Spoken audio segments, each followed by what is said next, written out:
Tools needed are a 7/16 socket, a 1/4 inch socket, a wrench. In the accessory package you will find replacement grommets and screws. If your rack's already bolted into place and you're using our SRVM double-sided manager with doors, you can slide your manager into place. However, this bracket has to go on after. I'm going to show you how to do that. You will remove this screw right here at the bottom of your finger on each side. There's one here and one on the back side. To remove this screw, it's a 1/4 inch socket. However, you'll have an interference. The easiest way to do that is to remove the top bolt from your rack and or use a wrench or a ratcheting wrench to get inside of this bolt.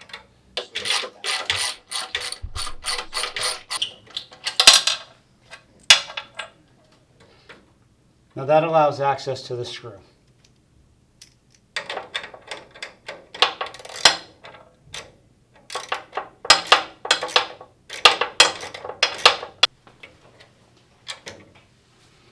You remove this cup and the screw, and you repeat on this side here.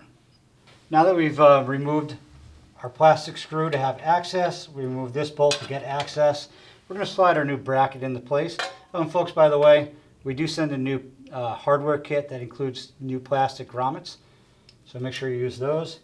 This edge will ride on the inside of these fingers. There's a cutout there, and they'll slide right into place.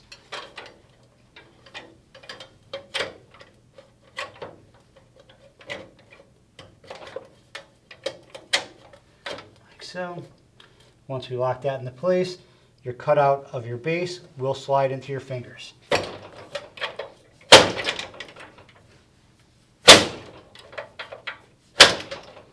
Once I'm complete, I can add my grommets and my screws back in place, and we're going to do that in 2 spots. I've gone ahead and reinserted these 2 grommets on the inside, and I started my 2 bolts on the outside. I'm simply going to tighten these down back into place. My last step is to reinsert my EIA bolt and fasten that back in place. When I'm done with this, I'm going to repeat the other side.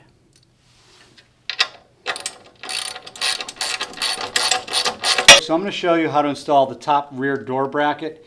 This can be installed ahead of time. However, if you forgot to and your channel is already in place, you remove these 2 top screws, which I already did. There's a screw here and a plastic cap. So remove the top 2 screws, one on each side. Take your bracket, it sets on the inside of the rails. There's 2 grooves that fit into the finger like so, and just like that, snap it back into place. Take your screw and your plastic grommet and reinsert that into place. Put your screws back in, just like so. And the last step, we're going to install our double pivoting door. Of course, there's a pin on the top and the bottom on both sides. And complete. For additional information on our SRVM management system, please reach out to the product specialist team.